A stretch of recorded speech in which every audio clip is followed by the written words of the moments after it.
Assalamualaikum warahmatullahi wabarakatuh. Waalaikumsalam. Innal hamdalillahi nahmaduhu wa nasta'inuhu wa nastaghfiruh wa na'udzu billahi min syururi anfusina wa min sayyiati a'malina. Man yahdihillahu fala mudilla lahu wa man yudlil fala hadiyalah. Asyhadu an la ilaha illallah wahdahu la syarika lahu wa asyhadu anna Muhammadan abduhu wa rasuluh. Ya ayyuhalladzina amanu taqullaha haqqa tuqatih wa la tamutunna illa wa antum muslimun. Ya ayyuhan nasu taqu rabbakum alladzi khalaqakum min nafsin wahidah wa khalaqa minha zawjaha wa batha minhuma rijalan katsiran wa nisaa'a. Wattaqullaha alladzi tasaaluna bihi wal arham. Innallaha kana 'alaikum raqiba. Amma ba'd. Fa inna asdaqal hadithi kitabullah wa khairal hadi hadi Muhammadin sallallahu alaihi wasallam wa syarrul umuri muhdatsatuha wa kullu muhdatsatin bid'ah wa kullu bid'atin dhalalah wa kullu dhalalah finnar. Ma'asyiral muslimin, ikhwani fid din rahimani wa rahimakumullah jami'an. Alhamdulillah, kita bersyukur kepada Allah Subhanahu wa taala atas segala karunia dan nikmatnya. Malam hari ini kita dapat berjumpa kembali di majelis ilmu yang mulia ini. Kita akan melanjutkan pembahasan kita, masih meneruskan materi yang ada di dalam Kitabul Ilm yang disusun oleh Syekh Muhammad Ibn Shalih Al-Utsaimin rahimahullah. Dan kita masih membahas tentang adab talibul ilmi, adab-adab para penuntut ilmu syar'i. Dan kita telah memasuki poin yang ke-11. Kita akan membahas adab talibul ilmi, adab-adab para penuntut ilmu pada poin yang ke-11. Berkata Syekh di dalam kitabnya ini, Al-Amru Al-Hadiya Asyara, perkara yang ke-11, At-tasabbutu was-sabatu. At-tasabbut was-sabat. Perkara yang ke-11 kata beliau adalah sikap tasabbut dan sabat. Apa itu at-tasabbut? At-tasabbut yaitu berusaha untuk meneliti kembali. Jadi tidak langsung menerima berita itu secara mentah-mentah, tapi berusaha untuk melakukan ataupun pengecekan dari berita yang dia dapati, informasi yang dia dapati. Ini merupakan adab bagi para penuntut ilmu. At-tasabbut was-sabat.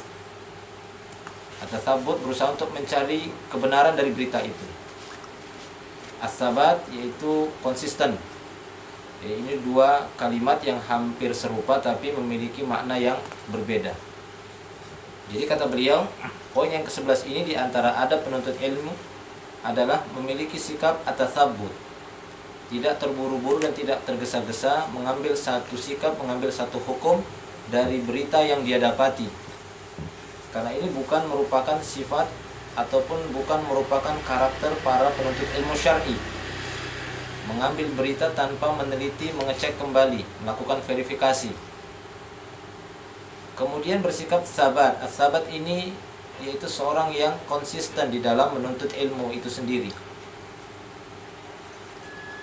Nah, sehingga kata beliau di sini, kita bacakan, wa min ahammil adab allati yajibu ay yatahalla biha talibul ilmi at-tasabbut fima yunqalu minal akhbar wa tasabbut fima yasduru minal ahkam. Di antara adab yang paling penting yang wajib dimiliki oleh seorang penuntut ilmu ataupun seorang penuntut ilmu seharusnya ataupun wajib untuk berhias dengan adab yang satu ini, yaitu at-tasabbut fima yunqalu minal akhbar, berusaha untuk mengecek kembali berita, informasi yang telah dinukilkan, yang sampai kepadanya. Jadi ini merupakan adab yang paling penting kata beliau. Wa min ahammil adab. Jadi di antara adab yang paling penting yang wajib seorang penuntut ilmu berhias dengan adab ini adalah at-tasabbut, berusaha untuk melakukan pengecekan terhadap berita yang sudah dinukilkan. Wa tasabbut fima yasduru minal ahkam, berusaha mengecek kembali hukum yang telah sampai kepadanya. Berita-berita, informasi yang menyebutkan, oh ini hukumnya, maka dia melakukan tasabbut, tidak langsung dia telan mentah-mentah. Nah, ini merupakan adab yang paling penting kata beliau. Fal akhbar, kata beliau, fal akhbar idza nuqilat fala budda an tatathabbata awalan. Al akhbar, berita-berita, informasi-informasi yang tersebar, yang dinukilkan dan sampai ke telinga kita, maka seharusnya engkau mencari kebenarannya. Ini yang pertama sekali, berusaha untuk mengeceknya.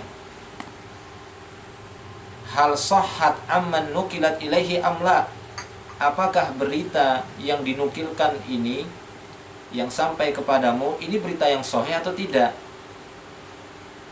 Sehingga jangan berita sampai kemudian diyakini, dipercaya. Berita yang sampai langsung diyakini, disimpulkan, ya, kemudian diambil hukumnya, disikapi dan yang semisalnya. Ini bukan adab seorang penuntut ilmu.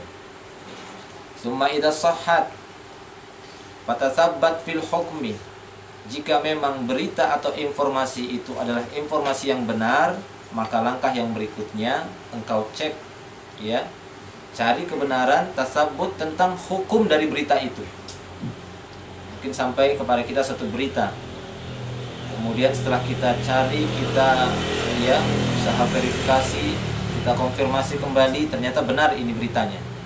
Kemudian langkah yang berikutnya kata beliau at-tasabbut fil hukum, berusaha untuk meneliti, mencari hukum yang terkandung di dalam berita itu.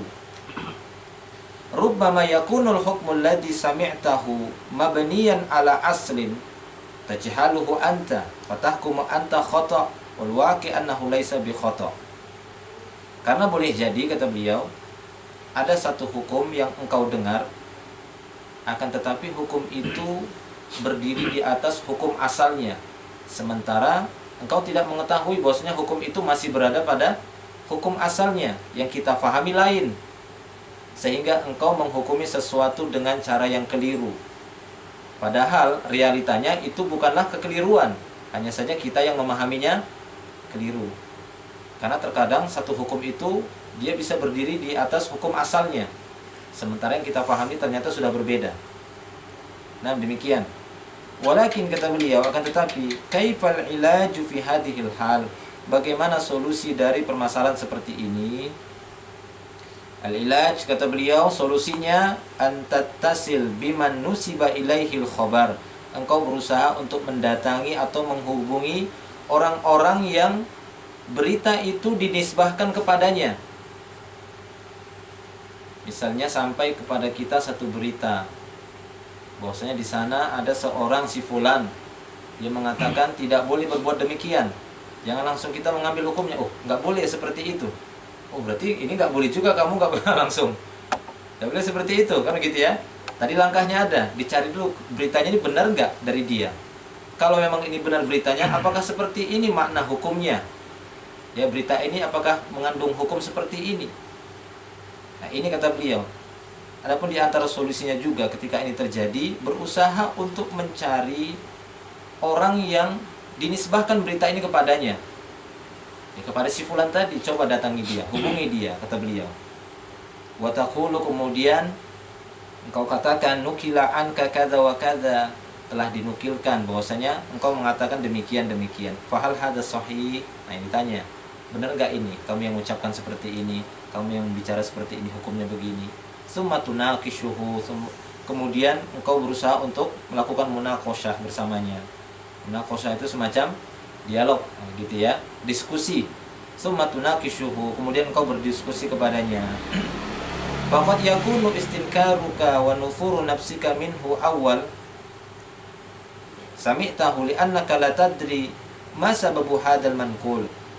Karena terkadang kata beliau, pengingkaranmu terhadap, ya, orang tersebut di awal dari apa yang kamu dengar, ini sebenarnya disebabkan karena engkau belum mengetahui apa sih sebab dia mengucapkan kalimat itu. Terkadang bisa jadi seperti itu.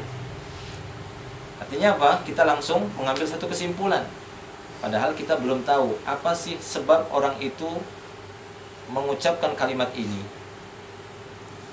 Semacam tersebar, ya, berita mengatakan Ustadz fulan itu melarang berdoa setelah sholat 5 waktu. Padahal mungkin ustadz itu tidak pernah mengatakan kalimat seperti itu. Oh, itu ada ustadz di sana, kita dilarang berdoa setelah sholat 5 waktu itu nggak boleh berdoa katanya, dilarang, haram katanya, tambah lagi haram lagi. Kan begitu ya. Kenapa? Karena tidak tasabbut. Kalau seandainya mereka tasabbut, mendatangi orang yang berbicara seperti itu, artinya dari siapa berita itu dinukilkan, siapa yang mengucapkannya, didatang ditanya, benar nggak berita seperti ini, diminta kan gitu ya, munakosyah, berdialog, kemudian ditanya tentang hukum dan makna dari kalimat itu. Padahal mungkin awalnya ustadz itu mengatakan ya hanya sebatas tidak pernah didapati Rasulullah SAW berdoa mengangkat kedua tangannya setelah sholat, yang ada berzikir. Langsung disimpulkan, oh ustadz sana itu melarang berdoa setelah sholat. Padahal kan tidak seperti itu kalimatnya. Nah demikian, ini banyak terjadi seperti itu. Makanya kata beliau di sini, annaka la tadri ma sababu hadzal manqul, karena engkau awalnya nggak tahu apa sebab orang ini mengucapkan kalimat tadi. Maka tanyakan, datangi dia, jangan langsung disimpulkan, jangan langsung diambil satu kesimpulan, kelaziman dari kalimatnya. Oh berarti begini dong, begini, langsung dikomentari, tidak boleh. Nah ini adab bagi para penuntut ilmu, kata beliau. Wa yuqal idza, sehingga di sana disebut ya, ada satu ungkapan yang sering tersebar di tengah-tengah para ulama, idza ulima sabab batalal ajab. Ya, idza ulima sabab batalal ajab. Jika sebab sudah diketahui, hilanglah kebingungan. Jadi sebab dari sesuatu itu bisa menjadi solusi dari permasalahan. Apa sih sebabnya dia mengucapkan demikian? Ini kan belum tahu. Ya, belum tahu. Ya, contoh mungkin misalnya ada seorang mengatakan di sana, tidak mengapa ikhtilat bercampur baur laki-laki perempuan itu nggak ada masalah, tersebar. Oh si fulan itu, ustadz itu mengatakan nggak apa-apa, ikhtilat laki-laki perempuan itu nggak apa-apa. Wah itu ustadz apa itu begini-begini, langsung dikomentari. Padahal dia belum tasabbut dengan berita itu. Boleh jadi berita itu hanya sepotong saja yang disampaikan oleh manusia. Tapi ketika kita tanya, benar nggak ya ente mengucapkan kalimat begini, ustadz mengucapkan demikian? Iya benar, dengan alasan ini sebabnya, karena ada orang bertanya begini-begini, ya boleh karena ini begini-begini, ya dia dijelaskan, oh begitu. Ataupun kalau dia keliru bisa dinasehati, ada titik-titik keliruannya, tidak semuanya keliru. Nah demikian, itu yang dimaksud beliau, idza ulimas sabab batalal ajab. Jika sebab sudah diketahui, maka hilanglah ya kebingungan. Nah, fala budda awalan minat tasabbut fil khabar wal hukum. Maka wajib pertama sekali bersikap tasabbut, kata beliau. Ya, tasabbut tadi maksudnya mengecek, berusaha melakukan konfirmasi atau verifikasi dari berita yang tersebar yang sampai kepada kita ataupun pada hukum yang sampai kepada kita. Ya, seperti sebagian orang mengatakan bahwasanya, saya lupa siapa itu ya, disebarkan bahwasanya beliau membolehkan televisi, Syekh ini, Syekh ya nggak salah, Syekh Abu Ubaid itu mengatasnamakan beliau, bahwasanya beliau memfatwakan bahwasanya boleh beli televisi, gitu ya, boleh beli televisi, hanya sebatas itunya saja. Padahal beliau mengeluarkan fatwa itu karena ada seorang bertanya tentang anaknya yang suka main-main ke tetangga, kan gitu ya. Main-main ke tetangga, suka main ke tetangga, nonton televisi sana. Maka untuk dia, khusus untuk dia, ya nggak apa-apa, dibelikan saja televisinya. Karena bahaya lebih besar kalau dia suka main ke tetangga, susah kontrolnya dan semisalnya. Nah ini kan berbeda dengan fatwa yang disebarkan oleh manusia. Oh Syekh ini membolehkan televisi, membolehkan beli televisi. Nah ini contoh kan gitu ya, tanpa tasabbut, mencari tahu ini sebabnya keluar fatwa ini apa. Gitu ya, sebabnya keluar fatwa ini apa. Banyak sekali digunakan fatwa-fatwa para ulama yang mungkin kondisi orang yang bertanya ya sebelum dikeluarkannya fatwa ini berbeda dengan orang yang ngambil fatwanya saja. Kadang-kadang nggak sama kan gitu ya, kondisinya terkadang tidak sama ya, terkadang tidak sama. Nah demikian, ini harus hati-hati. Baik, jadi kata beliau, fala budda awalan minat tasabbut fil khabari wal hukmi summa ba'da dzalika tattasil biman nukila anhu. Kemudian langkah berikutnya engkau mencoba untuk menghubungi orang-orang yang dinukilkan berita tadi kepadanya. Tas'aluhu hal sahah dzalika amla. kamu tanya dia benar nggak beritanya seperti ini atau tidak. Summa tunaqishuhu, kemudian berdiskusilah dengannya. Imma ayyakuna huwa ala haqqin wa shawabin, boleh jadi dia benar-benar di atas al-haq, ya, dia benar-benar di atas ya pendapat yang benar, dalam posisi yang benar. Mati nih. Cek. Mati. Nah.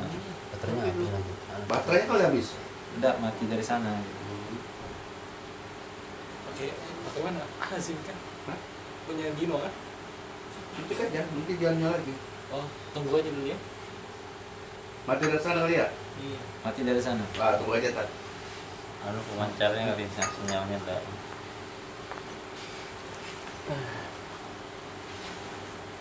Tutup. Pakai nomornya siapa? Hazim kah? Abu Dino kah? Abu Dino. Pakai nomornya Dino. Ton itu siapa kek? Gak tahu kan? Kan waktu kali kita ke sana kan belum ada lagi. Nah itu.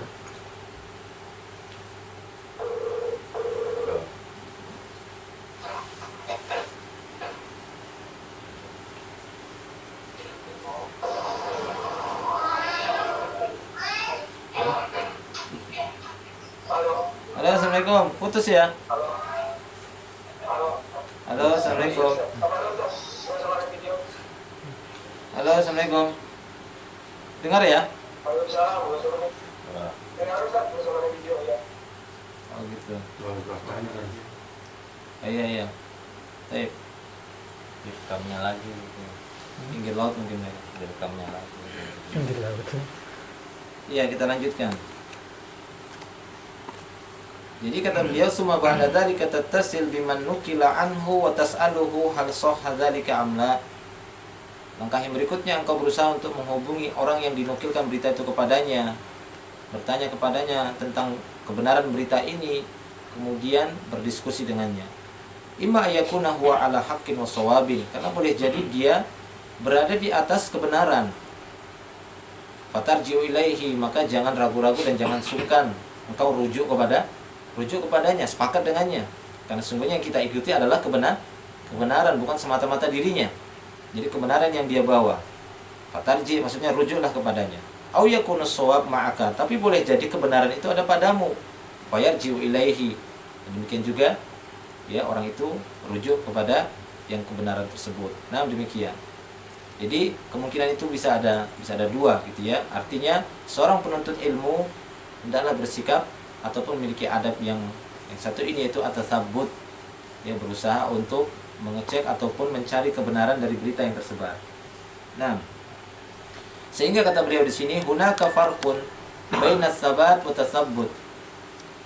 Ada perbedaan antara as-sabat dan tasabbut. Karena memang judul tadi di awal dia mengatakan min ahammi, ya, al-adab, di antara adab yang paling penting untuk para penuntut ilmu adalah at-tasabbut wa sabat. At-tasabbut wa sabat. Nah, ada perbedaan di antara keduanya. Fahuma syai'ani mutasyabihani lafzon mukhtalifani ma'nan. Karena kedua kalimat ini ada sisi kesamaan dari lafaz, namun memiliki makna yang berbeda. Dari sisi lafaznya itu hampir sama. Tasabbut dengan sabat, dari kata sabata, sabit, kan gitu ya, kokoh, kuat. Namun tasabbut yang dimaksud di sini adalah berusaha untuk mencari yang mana yang benarnya ini, mencari kebenaran dari berita-berita yang tersebar.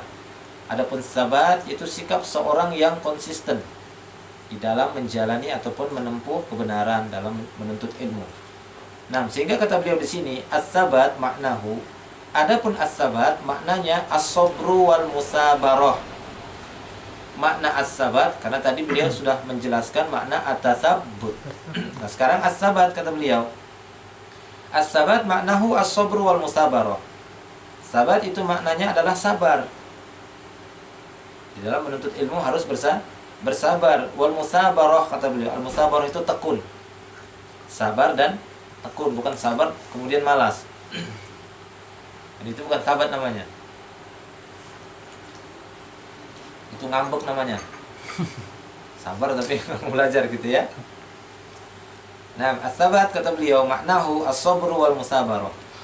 berusaha bersabar dan tekun. Wa alla yamal, janganlah seorang penuntut ilmu itu cepat bosan. Nah, ini kata beliau. Ini dia makna sabat. Makna sabat itu sabar, tekun. Wa alla yamal, janganlah dia cepat bosan. Ya, wala yadjar, kemudian janganlah dia bersikap gelisah. Wa alla ya'khud min kulli kitabin nitfah au min kulli fannin qit'ah summa yatruk. Dan janganlah seorang penuntut ilmu berusaha untuk mengambil dari setiap satu kitab, kemudian dia ambil yang kecil-kecilnya saja, kan gitu ya. Diambil sedikit-sedikit, kemudian sudah tinggalkan. Nah, ini tidak boleh seperti itu. Cara belajar seperti ini ketika menuntut ilmu syar'i, maka berusaha untuk mengambil dan menyelesaikan kitab-kitab tersebut. Jadi kata beliau di sini, beliau mengoreksi, kan gitu ya. Jadi sebagian para penuntut ilmu yang kurang sabat, kurang memiliki as-sabat ini. Artinya apa? Cepat jenuh. Ya, kemudian mengambil dari satu kitab, kemudian diambil yang beberapa, nanti baru belajar sebentar, ganti kitab lain. Baru nanti buka lagi kitab baru, dan aduh, gini sih kurang, ganti kitab lain lagi. Ya. Ganti nanti belajar fikih, aduh, ganti kitab lain, enggak selesai-selesai. Nah, ini kata beliau. Alla ya'khud min kulli kitabin nitfah au min kulli fannin qita'ah summa yatruk. Janganlah seorang penuntut ilmu itu mengambil, ya, qit'ah artinya baru sebentar ngambil dari satu kitab, pindah lagi kitab lain. Ngambil dari berapa faedah dari satu kitab, kemudian dia tinggalkan, pindah lagi pada kitab yang lain. Nah, ini tidak boleh seperti itu. Li'anna hadzal ladzi yadurru talib, karena perbuatan seperti ini justru membahayakan penuntut ilmu, merugikannya. Ini merugikan penuntut ilmu kalau memang caranya seperti ini. Wa yaqta'u 'alaihi al-ayyam bila faidah, karena dia akan menghabiskan hari dan waktu yang cukup banyak tanpa ada faedah, enggak ada faedahnya. Karena sungguhnya itu ilmu tersebut ya harus diselesaikan. Biasanya kitab itu, para ulama menyusun satu kitab itu adalah satu rangkaian yang jika diambil sedikit aja dia nggak akan mendapatkan faedah yang lainnya, yaitu berangkai, artinya berkaitan satu dan yang lainnya. Famasalan, kata beliau, contoh, ba'du tullab yaqra'u fin nahwi, ada sebagian para penuntut ilmu mempelajari nahwu. Tahu nahwu ya? Nah, nahwu tahu kan? Yang bisa buat rambut keriting kalau nggak pelan-pelan belajarnya. Ya, ada sebagian tulab, kata beliau, mempelajari ilmu nahwu fil ajrumiyah wa marratan fi matan qatrin nada wa marratan fi alfiyah. Ada sebagian mereka ya, terkadang mempelajari jurmiyah. Jurmiyah ya, pelajari jurmiyah.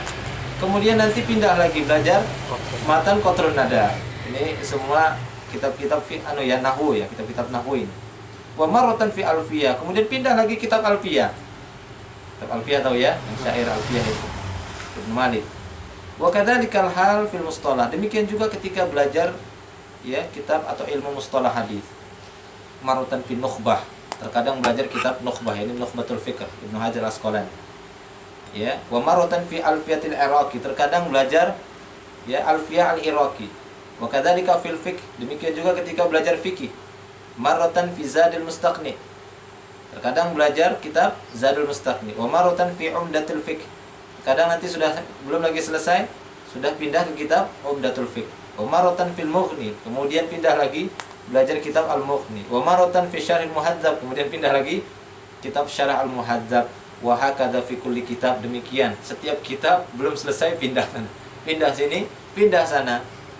Wa halumma jarron, kata beliau, dan demikian seterusnya. Wa hadza fil ghalib la yuhassilu ilman, biasanya yang seperti ini tidak akan mungkin memperoleh ilmu, enggak akan dia dapati ilmu. Kalau caranya seperti ini, enggak betah, kan gitu ya, enggak sabar, enggak sabar, tidak bersabar di dalam menuntut ilmu, yang membawa sikap ataupun sifat bosannya gitu ya di dalam menuntut ilmu. Walau hassala ilman, kalaupun cara seperti ini ditempuh dan dia mendapatkan ilmu, fa innahu yuhassilu masail la usulan, paling yang dia dapat adalah beberapa cabang-cabang permasalahan saja, bukan mendapatkan ilmu dari usulnya. Dia tidak akan mendapatkan ya ilmu ataupun dasar-dasar ilmu itu tidak akan dia dapati. Konsep dasar menuntut ilmu itu tidak akan dia dapati. Karena ketika seorang mempelajari satu mata pelajaran dalam ilmu syar'i dan dia mempelajarinya sampai selesai dalam satu kitab itu, dia akan mendapati tidak hanya permasalahan-permasalahan saja.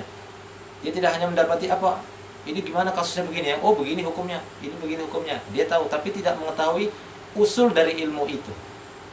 Ya, konsep dasar ilmu itu tidak bisa dia kuasai. Dia tidak akan bisa menjelaskan. Dia hanya bisa mengetahui ketika ada masalah saja. Ini gimana hukumnya? Oh, gini hukumnya. Tapi ketika disuruh jelaskan, nggak akan bisa. Karena orang yang bisa menjelaskan ketika dia telah menguasai ilmu itu dari usulnya, dia akan bisa menguraikan itu. Dimulai dari bahasanya, kan gitu ya, pembagiannya, kemudian faedah-faedahnya bisa dia kembangkan. Nah, demikian. Makanya kata beliau di sini, kalaupun cara seperti itu ditempuh, dia mendapatkan ilmu, paling yang dia dapati hanya beberapa cabang permasalahan, la usulan. Dia tidak akan mendapatkan konsep dasar dari ilmu itu sendiri yang dia pelajari. Wa tahsilul masail kalladhi yatalaqqatil jarad wahidatan ba'dal ukhra. Jadi orang-orang yang hanya mendapatkan ilmu itu hanya pada permasalahan-permasalahan tertentu saja, karena dia tidak mempelajarinya secara keseluruhan. Dia memang tahsilul masail, mampu mengetahui dan menguasai beberapa masalah. Orang seperti ini kata beliau seperti orang yang mengutip ataupun mengumpulkan belalang satu demi satu. Satu belalang satu. Nah, seperti itu. Ya, jadi dia tidak akan bisa menguasainya. Sehingga kata beliau, walakin at-ta'sil war-rusukh was-sabat huwal muhim.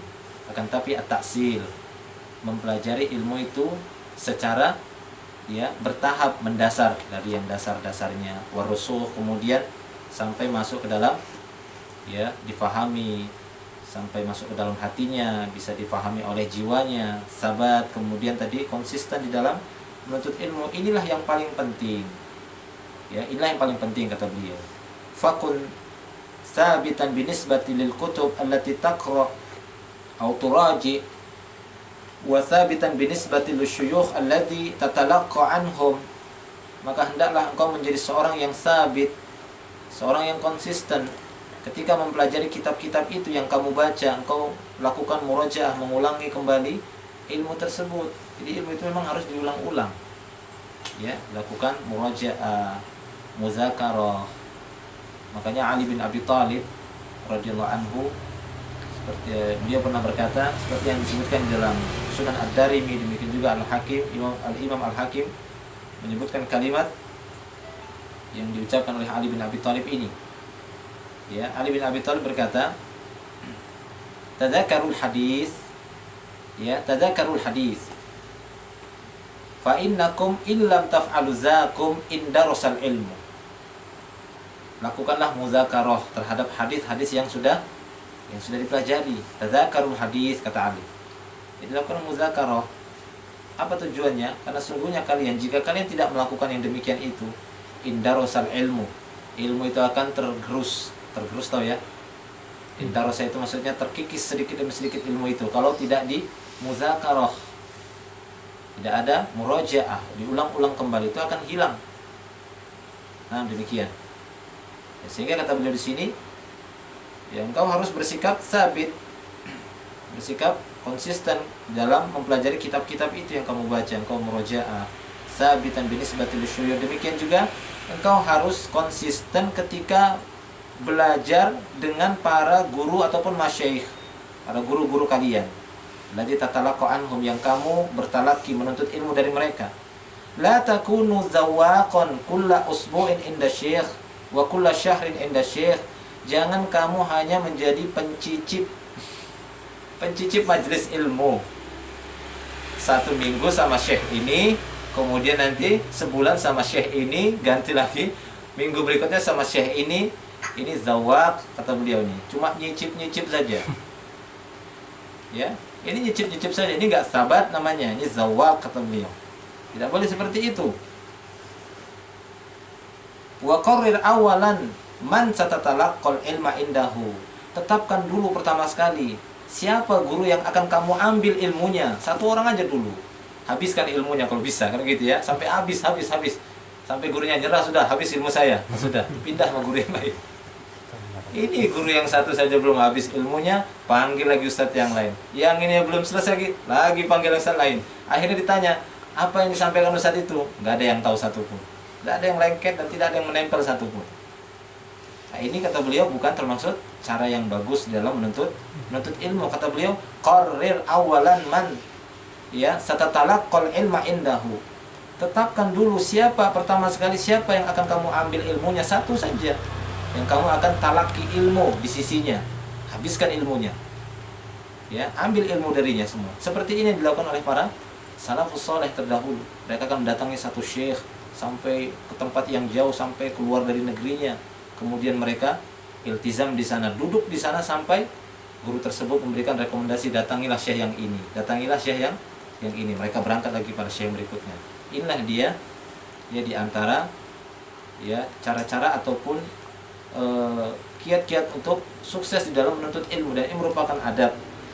Mana awalnya tadi beliau mengatakan selayaknya seorang penuntut ilmu berhias dengan adab seperti ini. Summa idza qararta dzalika, jika kamu memang sudah menetapkan demikian itu, sudah kamu tetapkan siapa yang akan kamu ambil ilmunya, begitu ya. Kemudian fasbut, ya, bersikap sabarlah, artinya konsistenlah ketika menuntut ilmu darinya. Wala taj'al kulla syahrin aw kulla usbu'in laka syekhun. Jangan hanya sebulan sudah ganti lagi. Aduh, ustaz yang sana aja. Seminggu lagi ganti lagi ustaz yang sana saja. Ya, syekh yang sana saja. Jangan seperti ini kata beliau. Ya, jangan seperti ini. Wala taj'al kulla syahrin aw kulla usbu'in laka syekhun. Wala farqa baina an taj'ala laka syekhun fil fiqhi wa tastamiru ma'ahu fil fiqh. Tidak ada bedanya. Ya, tidak ada bedanya engkau menjadikan seseorang ataupun seorang syekh di dalam masalah fikih, wa tastamiru ma'ahu fil fiqh, maka teruslah ya ambil ilmu fikih darinya. Artinya apa kata beliau? Kalau kita sudah menetapkan saya mau ngambil ilmu fikih dari syekh yang ini, ya sudah ambil terus. Ya, ambil terus sampai kita menguasai ilmu fikih itu dari satu guru ini. Kemudian kalau kita sudah mampu menguasainya, silahkan berpindah kepada guru yang lain dengan mata pelajaran yang sama ataupun mata pelajaran yang lain, ataupun dengan ilmu fikih yang lainnya dengan guru yang lain, kata beliau. Nah, demikian. Wa syekhun akhar fin nahwi wa tastamiru ma'ahu fin nahwi. Kamu tetapkan satu syekh yang akan mengajarkan kamu nahwu, kemudian tetaplah istimrar, bertahanlah mempelajari ilmu nahwu bersama dia. Syekhun akhar fil aqidah, demikian juga kamu tetapkan siapa seorang guru yang akan mengajari akidah dan terus pelajari akidah darinya sampai selesai. Al-muhim an tastamirra wa alla tatazawwaq. Ya, yang terpenting engkau terus istimrar, bertahan mempelajari ilmu itu dari seorang guru tersebut. Ya, jangan kamu menjadi seorang yang hanya mencicipi saja, kata beliau. Tatazawwaq, jadi cicipi sini, ganti ustaz lagi. Jadi enggak ada ilmunya sebenarnya. Ya, sebenarnya orang seperti ini tidak ada ilmunya dan tidak ada hasilnya, dan banyak menghabiskan waktu tapi tidak ada faedahnya, nggak ada dikuasai ilmu. Padahal waktu yang sudah dihabiskan mungkin berbulan, bertahun-tahun, tapi tidak kelihatan ilmunya dan tidak bisa dia menguasai ilmu itu sendiri. Nah, demikian, ya. Wa takunu karrajuli mutalliq kama tazawwaja imra'atan wa jalasa 'indaha ayyaman talaqaha wa dhahaba yatlubu ukhra. Kondisi orang seperti ini, kamu kalau jika seperti itu kata beliau, maka engkau seperti seorang yang doyan kawin cerai. Kalau yang seperti itu, maka permisalannya itu seperti seorang yang doyan kawin cerai, kata beliau. Menikahi seorang wanita, bertahan beberapa hari, ceraikan, cari lagi yang lain. Kan begitu ya, menikah dengan dia, beberapa hari nanti bersamanya, ceraikan, kawin lagi, cari yang lain. Ketika ditanya, kan boleh, ini kan hak suami menceraikan, gitu ya. Silahkan saja. Tapi apakah dia mendapati yang namanya rumah tangga sakinah, mawaddah, rahmah? Tidak akan dia dapati kalau caranya seperti itu. Nah, ini kurang lebih kata beliau, ya seperti itulah orang-orang yang belajar dari satu syekh, baru seminggu, sebulan, cari lagi, tinggalkan, cari lagi, syekh yang lain, cari lagi. Akhirnya dia tidak sabar, tidak konsisten dan tidak sabar. Karena makna sabar di sini adalah as-sabru wal musabarah, bersabar dan konsisten, tekun untuk mengambil ya ilmu dari seorang guru dulu. Kemudian setelah memang selesai, baru berpindah kepada guru yang lainnya. Nah, ini yang ditempuh oleh para salafus saleh. Nah, aidon kata beliau, at-tatsabbut amrun muhim. Ya, tasabbut ini juga merupakan perkara yang sangat penting. Li'anna an-naqilina taratan takunu lahum nawaya sayyi'ah. Dari sisi lain kata beliau, sikap tasabbut, melakukan konfirmasi atau verifikasi dari berita yang dia dapati, ini perkara yang sangat penting dilihat dari satu sisi, kata beliau. Biasanya orang-orang yang menukilkan satu berita ini memiliki niat-niat yang jelek, niat yang buruk. Iya atau tidak? Iya. Ya, terkadang orang yang menukilkan berita itu memiliki niat yang buruk, niat yang jelek. Misalnya apa? Dia ingin menjatuhkan si fulan itu, dia ingin menjatuhkan ustadz itu. Kemudian dia putar balikkan fakta dan dia sebarkan di tengah-tengah manusia. Ini berbahaya kata beliau. Terkadang didapati orang yang menyampaikan berita itu memiliki niat yang jahat. Sehingga kewajiban bagi kita untuk tasabbut. Jika tidak, maka kita nanti juga akan ikut serta menjatuhkan orang yang sedang difitnah. Ya, seperti tadi. Mungkin dia menyampaikan di satu majelis, bahwasanya yang paling tepat setelah sholat 5 waktu adalah zikir. Itulah yang kita dapati dari Nabi. Ucapkan subhanallah, alhamdulillah. Beliau membaca ayat kursi, membaca qul huwallahu ahad. Tidak pernah didapati Rasulullah itu angkat tangan setelah sholat 5 waktu. Sahabat juga pernah berdoa gini setelah sholat 5 waktu. Nah, ini dia. Muncullah satu orang penukil-penukilan gitu ya. Oh, ada ustadz di sana melarang manusia untuk doa setelah sholat 5 waktu. Ini aneh. Padahal ditambah-tambah lagi gitu kan. Padahal kan dalam ayat disebutkan, ya, kita disuruh berdoa atau semisalnya. Ud'uni astajib lakum. Nah, ini kan, berdoalah kepadaku, aku akan kabulkan. Ini ada ustadz melarang kaum muslimin itu berdoa setelah 5 waktu itu nggak boleh, haram berdoa katanya. Sesat. Kullu bid'atin dhalalah. Ini disebarkan. Kenapa? Karena memang niat yang penukil berita ini niatnya jahat. Ya, dia bukan ke majelis ilmu, dia datang bukan untuk mencari ilmu, tapi untuk mencari hal-hal yang aneh yang bisa dia sebarkan. Untuk mendapati hal-hal yang ganjil kemudian dia bisa sebarkan. Ya, seperti nasihat Ibnu Hazm Zahiri, beliau memberikan nasihat seperti itu. Idza hadarta majlis ilm, jika kamu menghadiri majelis ilmu, ya, janganlah kehadiranmu tersebut kecuali untuk menambah pahala dan menambah ilmu. Jadi inilah niatnya ketika menghadiri majelis ilmu. Jadi apabila kamu menghadiri majelis ilmu, janganlah kehadiranmu tersebut melainkan untuk menambah pahala dan menambah ilmu. Ya, huduru mustazidin ajran wa ilman. Kehadiranmu memang hadir untuk menambah ilmu dan pahala. Janganlah kehadiranmu hanya untuk mencari-cari sesuatu yang aneh di majelis yang bisa kamu sebar-sebarkan, ataupun mencari ketergelinciran kemudian untuk direndahkan. Jangan seperti ini. Karena sesungguhnya perbuatan seperti ini adalah perbuatan orang rendahan, kata beliau. Jadi ada memang model orang-orang yang hadir ke majelis ilmu cuma cari-cari celah aja gitu ya. Nah, ini dah dapat satu. Dapat dua, kemudian disebar. Kan gitu ya. Hal-hal yang dia anggap aneh padahal itu sebenarnya tidak aneh. Nah, seperti itu, seperti yang kita sebutkan tadi contohnya. Nah, demikian. Jadi beliau mengatakan orang-orang yang menukil berita terkadang memiliki niat yang jahat. Yanquluna ma yushawwihu sum'atal manqul anhu qasdan wa amdan.